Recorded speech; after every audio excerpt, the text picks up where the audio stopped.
Viewers আসসালামু আলাইকুম। আমি ডক্টর নুসরাত জাহান দৃষ্টি কাজ করছি ক্লিনিক্যাল সোশ্যাল ওয়ার্কার এবং সেক্সুয়াল হেলথ এডুকেটর হিসেবে আমার verified YouTube channel sex edu with doctor দৃষ্টির সাথে। সেক্স এডুকেশন নিয়ে মূলত কাজ করছি বেশ কিছুদিন ধরে। সেক্স এডুকেশন নিয়ে আপনাদের অনেকেরই অনেক ধরনের প্রশ্ন থাকে। আপনারা অনেকেই আমার ভেরিফাইড ইউটিউব চ্যানেলে এবং আমার অফিসিয়াল ফেসবুক পেজে বিভিন্ন ধরনের প্রশ্ন করে থাকেন এবং আমি মূলত চেষ্টা করে থাকি সেই প্রশ্নগুলোর একটা সহজ সমাধান দিতে, যেন আপনারা বুঝতে পারেন খুব সহজভাবে। তেমনি আজকে যে বিষয়টা নিয়ে কথা বলবো সেই বিষয়টা হচ্ছে লাভ বাইট। অনেকেই আমার কাছে এই বিষয়টা নিয়ে জানতে চেয়েছেন এবং আরেকটা মজার বিষয় হচ্ছে যে ইদানিং আমি চেম্বারে এরকম কিছু রুগীও পেয়েছি যে যারা আসলে হচ্ছে লাভ বাইট মার্ক নিয়ে আমার কাছে আসছেন এবং যেখান থেকে তাদের বিভিন্ন ধরনের হয়তো বা ইচিং হচ্ছে বা র্যাশ হচ্ছে বা সমস্যা হচ্ছে। আবার অনেকে যারা লাভ বাইট সম্পর্কে জানেন না তাদের মধ্যে দেখা যাচ্ছে যে বিভিন্ন ধরনের ভয়ভীতি কাজ করছে। সেই জন্য মনে হলো যে এই বিষয়টা নিয়েও আসলে কথা বলা উচিত। যদিও অনেকেই মনে করে থাকেন বা অনেকে বলে থাকেন যে আমি যে বিষয়গুলো নিয়ে কথা বলছি আসলে এই বিষয়গুলো নিয়ে কথা বলার কি দরকার, এগুলো তো সবাই জানে বা এগুলো সবাই বুঝে, বা এই জিনিসগুলো নিয়ে কথা বলার আসলে প্রয়োজনটা কি। সেফ সেক্স এডুকেশনের জন্য প্রত্যেকটা বিষয় আসলে গুরুত্বপূর্ণ এবং প্রত্যেকটা বিষয় নিয়ে কথা বলা উচিত। প্রত্যেকটা বিষয় সম্পর্কে সবার জানা উচিত, স্পষ্ট ধারণা থাকা উচিত। দ্বিধাদ্বন্দ্ব না করে বা সেক্সটাকে ট্যাবু হিসেবে না নিয়ে, যেহেতু এটা আমাদের জীবনের একটা স্বাভাবিক একটা অংশ এবং খুবই গুরুত্বপূর্ণ একটা অংশ, তাই প্রত্যেকটা বিষয় যে জিনিসগুলো আসলে হচ্ছে অজানা থাকে বা ঠিকমতো আমরা জানি না বা যেগুলোর মধ্যে আমাদের বিভিন্ন ধরনের কৌতূহল থাকে, হয়তো বা আমরা কাউকে জিজ্ঞেস করতে পারি না, সেই জিনিসগুলো আমার ভেরিফাইড ইউটিউব চ্যানেল এবং অফিসিয়াল পেজে আপনাদের যে প্রশ্নগুলো থাকে আপনারা প্রশ্নগুলো আপনারা কমেন্ট সেকশনে কমেন্টস করবেন। আমি চেষ্টা করব আপনাদের সেই প্রশ্নগুলোর একটা সহজ সমাধান দিতে। সো লাভ বাইট আসলে মূলত আমরা জানি যে সহবাসের ক্ষেত্রে, স্বামী স্ত্রীর ক্ষেত্রে, নারী পুরুষের ক্ষেত্রে দেখা যায় যে বিভিন্ন ধরনের ফোর প্লের মাধ্যমে যখন তারা অর্গাজমে যায়, সেই ফোর প্লেরই কিন্তু একটা গুরুত্বপূর্ণ অংশ হচ্ছে লাভ বাইট। এবং ফোর প্লেতে কিসিং, লিকিং এবং প্রত্যেকটা টাচিং, সাকিং, এই প্রত্যেকটাই কিন্তু ফোর প্লের একটা গুরুত্বপূর্ণ অংশ এবং সেখানকারই আরেকটা পার্ট হচ্ছে লাভ বাইট। সো লাভ বাইটের ক্ষেত্রে দেখা যাচ্ছে যে কখন, কোথায় বা হচ্ছে কোন কোন অংশে লাভ বাইট দেওয়া হচ্ছে, এটা মূলত নারী পুরুষ উভয়ের ক্ষেত্রে অনেক সময় ভেদাভেদ থাকে বা পার্থক্য থাকে। দেখা যাচ্ছে যে পুরুষদের ক্ষেত্রে বেশ কিছু উত্তেজনাময় অঙ্গ রয়েছে এবং স্ত্রীদের ক্ষেত্রেও বেশ কিছু উত্তেজনাময় অঙ্গ রয়েছে। স্ত্রীদের ক্ষেত্রে কোন কোন অংশে সবচেয়ে বেশি উত্তেজনা কাজ করে এটা নিয়েও আমার ভিডিও রয়েছে এবং পুরুষদের ক্ষেত্রেও কোন কোন অংশে উত্তেজনা কাজ করছে সেটাও কিন্তু অনেকগুলো ভিডিওতে বলা আছে, চাইলে আপনারা সেই ভিডিওগুলো দেখে নিতে পারেন। সো লাভ বাইটের ক্ষেত্রে দেখা যায় যে ফোর প্লের একটা অংশে যখন হচ্ছে কিস করা হচ্ছে এবং সেই কিসটা আসলে হচ্ছে একটা নির্দিষ্ট একটা সময় বা কিছুক্ষণ সময় ধরে করা হচ্ছে এবং সেখানে দেখা যাচ্ছে যে অনেক সময় কিছুটা প্রেশার দেওয়া হয়, তো তখন শরীরের ব্লাড ভেসেল যেগুলো থাকে, রক্ত সঞ্চালন, আমাদের শরীরে যেহেতু রক্ত সঞ্চালন হচ্ছে এবং সেখানে দেখা যাচ্ছে যে অনেক সময় সেই রক্ত নালিকাগুলো ক্ষতিগ্রস্ত হয়, ইনজুর্ড হয় এবং অনেক সময় সেখানে লাল একটা র্যাশ হয়ে থাকে বা লাল দাগ পড়ে যায়। তো সেই ক্ষেত্রে অনেকেই হচ্ছে ঘাবড়ে যায়, ভয় পেয়ে যায় এবং লাভ বাইট দেখা যায় যে পুরুষ বা নারী উভয়ের ক্ষেত্রেই কমন বা খুব পরিচিত কিছু জায়গাগুলো রয়েছে যেগুলোতে হচ্ছে আসলে লাভ বাইট মার্ক হিসেবে বা প্লেস হিসেবে পরিচিত। তার মধ্যে হচ্ছে বলা হয়ে থাকে যে ঘাড় বা ব্রেস্ট বা কোমর, প্রত্যেকটা জায়গায় এটা আসলে ব্যক্তি ভেদে আলাদা হয়ে থাকে। তবে সবচেয়ে পরিচিত হচ্ছে আমরা ঘাড়ের কথাটাই বলছি এবং এটাই আসলে সবচেয়ে বেশি আমাদের কাছে আসে এই সমস্যা নিয়ে। অনেকে আসেন যে লাভ বাইটের ফলে পরবর্তীতে তার হয়তো বা সেখানে ওই অংশে অনেক বেশি কালশিরা বা দাগ পড়ে গেছে, বা এটা আসলে খুব বেশি যে ব্যথা করে তাও না, কারণ আপনি যদি স্বাভাবিক জায়গায় দিয়ে থাকেন, সঠিক জায়গায় দিয়ে থাকেন, তাহলে এটা কিন্তু ক্ষতিগ্রস্ত না।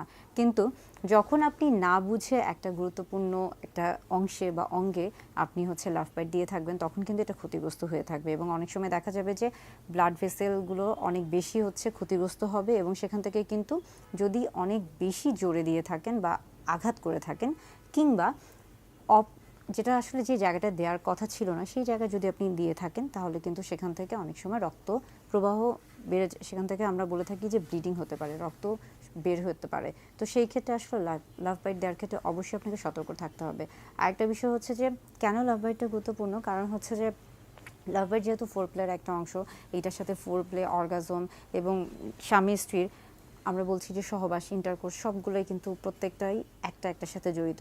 তো সেই হিসেবে আসলে এই বিষয়টা গুরুত্বপূর্ণ। কিন্তু যেহেতু অনেকে মনে করে থাকেন যে এটা আসলে স্বাস্থ্যকর কিনা কিংবা এটা ঝুঁকিপূর্ণ কিনা, অনেকেই এসে আমাকে কিন্তু এই প্রশ্নগুলো করেছেন, তাদের জন্যই মূলত এই ভিডিও বার্তা তৈরি করা। আর আরেকটা বিষয় হচ্ছে যে প্রত্যেকটা মানুষের ক্ষেত্রেই শরীরে দেখা যায় যে আমরা বলে থাকি যে বিভিন্ন ধরনের আমরা রক্ত পরীক্ষা করে থাকি এবং সেগুলোকে অনেক সময় দেখবেন যে ব্লিডিং টাইম বলা হয়ে থাকে, ক্লটিং টাইম বলা হয়ে থাকে। অর্থাৎ এক একটা মানুষের ক্ষেত্রে ব্লিডিং টাইম, রক্ত যখন হচ্ছে কোনো একটা জায়গায় কেটে যাচ্ছে সেখানে কতটুকু সময়ে হচ্ছে সেই রক্তটা জমাট বাঁধছে কিংবা কতটুকু সময় ধরে সেখানে রক্ত প্রবাহ চলতে থাকবে, এগুলোর কিন্তু একটা হচ্ছে সময় নির্ধারণ করা থাকে। তো আপনি যখন লাভ বাইট দিয়ে থাকবেন, যদি দেখা যায় যে কারো ক্ষেত্রে ব্লিডিং টাইম এবং এই ক্লটিং টাইমটা ঠিক মতো থাকছে না, অর্থাৎ স্বাভাবিক যতটুকু থাকার কথা ছিল তার চেয়ে কম বা বেশি হচ্ছে, তখন যদি কোনো ব্লাড ভেসেল ইনজুর্ড হয়ে থাকে, ক্ষতিগ্রস্ত হয়ে থাকে, তখন কিন্তু এটা তার জন্য সমস্যা। তো সেই ক্ষেত্রে আসলে অতি দ্রুত চিকিৎসকের পরামর্শ নেবেন। আর যদি খুব স্বাভাবিক হয়ে থাকে, শুধুমাত্র একটা হালকা কালো দাগ হয়ে থাকে, তাহলে সেই ক্ষেত্রে আপনি চাইলে বরফ দিতে পারেন, ঠান্ডা বরফ দিতে পারেন, অর্থাৎ আইস দিলে সেই দাগটা আস্তে আস্তে হালকা হয়ে যাবে। আবার অনেকে আমাদের কাছে আসেন যে হয়তোবা তার খুব দাগটা দেখতে খারাপ লাগছে, তিনি বাহিরে যেতে পারছেন না, সেই ক্ষেত্রে অনেকে আবার বিভিন্ন রকমের প্রসাধনী ব্যবহার করে থাকেন। তবে আমি বলে থাকবো যে এই ধরনের যদি কোনো সমস্যায় ভুগে থাকেন, তাহলে সেই ক্ষেত্রে সবচেয়ে ভালো হবে একজন চিকিৎসকের পরামর্শ নিয়ে চলার।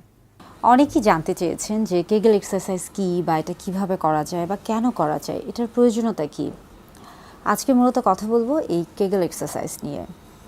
কেগেল এক্সারসাইজ মূলত এমন এক ধরনের এক্সারসাইজ যেটা আমাদের পেলভিক ফ্লোরে যে মাসেলগুলো রয়েছে সেটাকে স্ট্রেনদেন করে। অর্থাৎ আমি যদি আরেকটু সহজভাবে বলি, আমাদের কোমরে যে হাড্ডি রয়েছে এবং সেই হাড্ডিগুলোকে কিন্তু মাংসপেশি আবরণ করে থাকে বা ধরে রাখে, এবং এটা যখন হচ্ছে মাংসপেশি এবং হাড্ডির যখন এই আবরণটা তৈরি হয়ে থাকে, তখন এটা কিন্তু একটা বাটির মতো অংশ কিছুটা এভাবে থাকে। হ্যাঁ, এই অংশটাকে আমরা পেলভিক ফ্লোর বলে থাকি। এবং এই পেলভিক ফ্লোরের মধ্যে অনেক গুরুত্বপূর্ণ অঙ্গ প্রত্যঙ্গ বা অঙ্গ প্রত্যঙ্গের অঙ্গ বিশেষ থাকে, যেমন এখানে মূত্রনালী, মূত্রথলি এবং হচ্ছে জননাঙ্গের কিছু অংশ থাকে, এবং এর পাশাপাশি এখানে কিন্তু আর্টারি, ভেইন, নার্ভও থাকে, এবং পাশাপাশি কিন্তু এই যে মাংসপেশি থাকছে, হাড্ডি, সব কিছুই কিন্তু এটা একটা আবৃত করে রাখছে একটা হচ্ছে বাটির মতো একটা হচ্ছে বিষয়। এখানে বাটির পেলভিক ফ্লোর দেখতে অনেকটা এরকম।